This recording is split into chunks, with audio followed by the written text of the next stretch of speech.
Welcome to Tamara Talks with me, Tamara Thelander. Today I'm sitting here with Patryk Larney.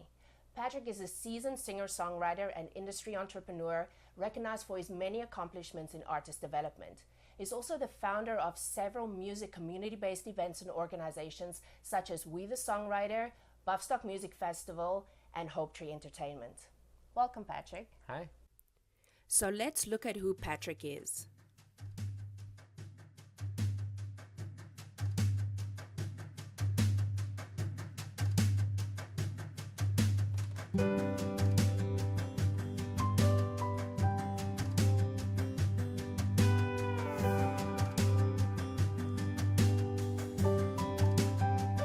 Was it worth the world?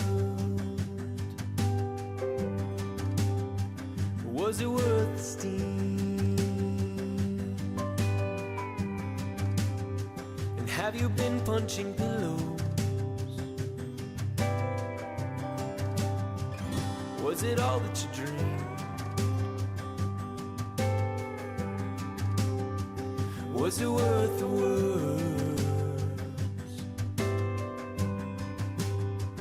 that your whiskey brings? And did I feel like the devil on your lips? Was it one of those things?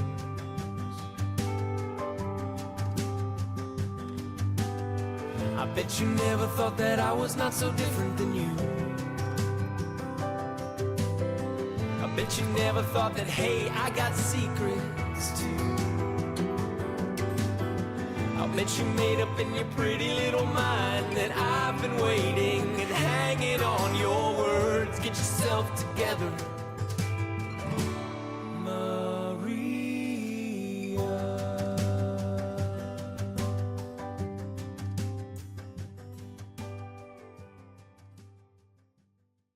You've just released your brand new record, Circus of Idols. That's a very interesting title. Can you please tell us a little bit more about that? Yeah, I was kind of a big fish in a small pond on my college campus. I was one of the more popular bands on my college campus, and I thought I was a total rock star. And, you know, when I'm done with this schooling thing, I'm just going to go to New York City and be huge and famous, and it won't take any time at all. But when I got here, I realized that, you know, a lot of the talent around the world flocks to New York City. And I think the first time I went to Rockwood Music Hall or the Living Room or, you know, Bitter End Pianos, all those venues just seem to have these local artists who were so amazing. And my idols, instead of being, you know, gracing the cover of Entertainment Weekly, ended up just being people that I was surrounded with. And this record is really kind of where I've been inspired by a lot of these local artists, and New York City is super crazy. So that's the circus, and those local buddies are my idols. And you're the ringmaster. I don't know about that, but I'll take it. I'll take it. You work with popular acts such as Selena Garcia, Wes Hutchinson, Barnaby Bright, Broadway star Rachel Potter. And can you tell us a little bit of the work that you do with them? Sure. I've been kind of splitting my time between artist development, which is everything from teaching somebody to refine their songwriting skills, and then also all the way up to handling this beast, this monster of social media and the new world of promotion, you know, for independent musicians. With Barnaby Bright, we had a very popular music video called Old Coats that came out. And I shot and directed that. I kind of get my hands dirty in all different forms of medium. I have creative impulses and can't really get rid of them any other way. So wherever they come up, that's kind of where I help. But I have a spectral vision of what an artist needs today to kind of conquer, you know, obscurity. So whichever I need, that's basically what I provide. So that's great. The artist comes to you and you basically help them from the beginning or right until the end and cover all areas that need to be covered. Yeah, the infrastructure of a record label used to be able to offer an artist things that artists couldn't get themselves. But now with YouTube to battle MTV and iTunes to do international distribution that record labels used to have, instead of giving away your rights or having these huge recoupable advances of a record label, you can kind of control your own art. And so on a project by project base, that's what Hope Tree Entertainment is. Well, that's great. So what advice do you have for aspiring and upcoming songwriters out there? As far as songwriting is concerned, I would say that probably one of the most important things in writing a song is the preservation of or preserving the shape of the English language. If people were, sometimes people talk awkwardly, and you kind of glaze over, and you lose focus when they talk weird. If somebody said, did she go into the store, you would think to yourself, wow, that's really weird the way that they said that, and it would kind of turn you off. But people write songs, and amateur songwriters a lot of times don't follow the shape of the English language.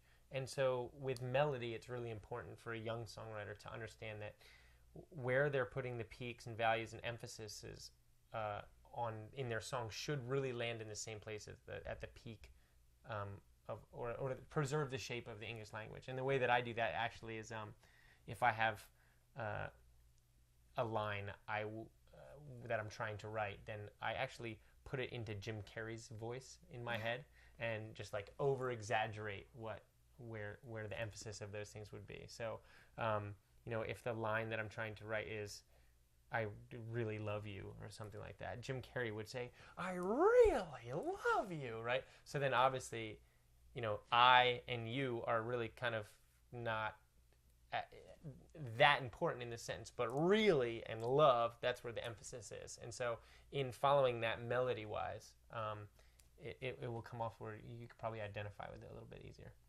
It's interesting how you have these little tricks, because I remember you said at your one show that when you want to do the Irish accent, you have a certain way of counting in your head. Yeah, I count in with 1, 2, 3, 4 in my head, and then I off. But it's you have to say 1, 2, then tree as like the growing big plant, and then far as a far, a distance. And if you count yourself off in your head, then you're just 1, 2, tree, fodder, and you're off and into your Irish accent. That's fabulous. It's an easy way to find it, yeah.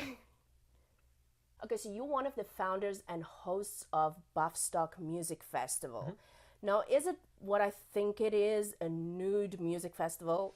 No, it's definitely not a nude music festival. Actually, it was constructed and was kind of birthed from the collective efforts of a bunch of friends that used to live in a house on Buffalo Avenue, and that's kind of where it comes from. And Buffstock's, one of the more organic things that I've ever created, and has kind of become the most successful as well. Sometimes when people try to set things up, they try a little too hard, and people's authenticity barometer kind of goes off and says, they're trying to force something on me. But it started off as a bunch of songwriters who just, were, and eventually went off to college, and in the summers wanted to come back and just play their new songs that they had written over the year to each other. And so we sat around the fire and played each other the songs that we had written in the year previous. And we said, we should do that again next year. And then the next year, everybody's like, hey, I had a really good time last year. Do you mind if I invite some friends? No problem. We had a couple beers out there, and, drank around like 20 people, played songs, had a really good time. And my mother, who owns the property, bless her heart, that we throw Buffstock on every year, she said, if you guys do that again next year, everybody's staying over because I don't want that drinking out there. And it was a lovely suggestion, and I don't think she knew what she was getting herself into. But the following year, we decided to invite a bunch of people and throw a party. And that third year, we had said, if we do this again next year, we should really blow it out and invite a bunch of people and put a name on it. And so we named it Buffstock, and now we're coming up on our 7th or 8th year. I'd have to look it up, but it's been 8 years with an actual name, and we've had the pleasure of having such amazing artists through the doors. And can people buy tickets for this, or? It is invite only, and it's more like a musician's retreat for musicians to kind of hang out with each other. But if somebody knows somebody who I know, then they could probably find their way in there. So you're basically telling us about this fabulous music festival, but no one's really allowed to come. I can say this. If you go online to YouTube, we have started to post high-definition videos of all of the highlights of Buffstock, and so that's why I like to put it out there. That's awesome. Patryk, I just love your energy, and I wish you well in everything. Thank you. Thanks for having me. So don't forget to follow us on Twitter, like us on Facebook, and definitely go pick up Patryk's CD. It's available on Amazon, iTunes, and pretty much everywhere, right? Mm-hmm. So until next time, keep talking.